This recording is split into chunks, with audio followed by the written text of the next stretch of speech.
Hey, this is Greg Auman for TampaBay.com. I'm here in Cincinnati, Ohio for tonight's USF-Cincinnati game. ESPN2 tonight, 8 o'clock.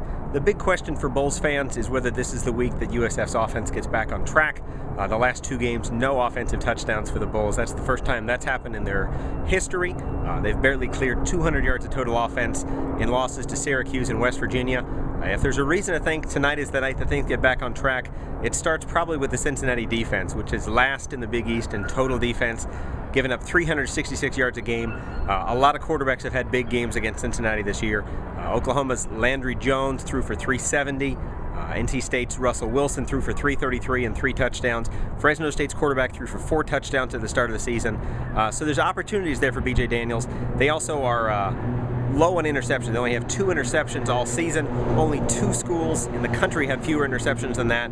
They're next to the last in the Big East in sacks, so there shouldn't be a lot of pressure on B.J. Daniels tonight, which means he can stay in the pocket more. USF's coaches have found that when he gets out of the pocket, scrambling, freelancing, doing his own thing, that's where he's been more likely to make his own mistakes here in these last few games as they've struggled.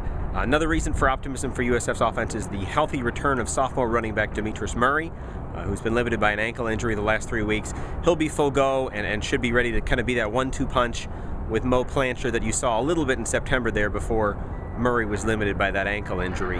USF's also moved freshman cornerback Terrence Mitchell to receiver. His speed obviously could help them in terms of their big playability that's been lacking the last few weeks. I don't think he'll get a whole lot of passes thrown his way, but they definitely want to give him the ball, maybe on a screen or two, trying to get him into open field, or maybe a deep pass or two. Big game tonight. If the Bulls lose, they'll be 0-3 in the Big East, but a chance for them to turn things around if they can get a win tonight. We'll have a lot more at TampaBay.com. Check in tonight for live blog and stats and notes and more. Thanks again.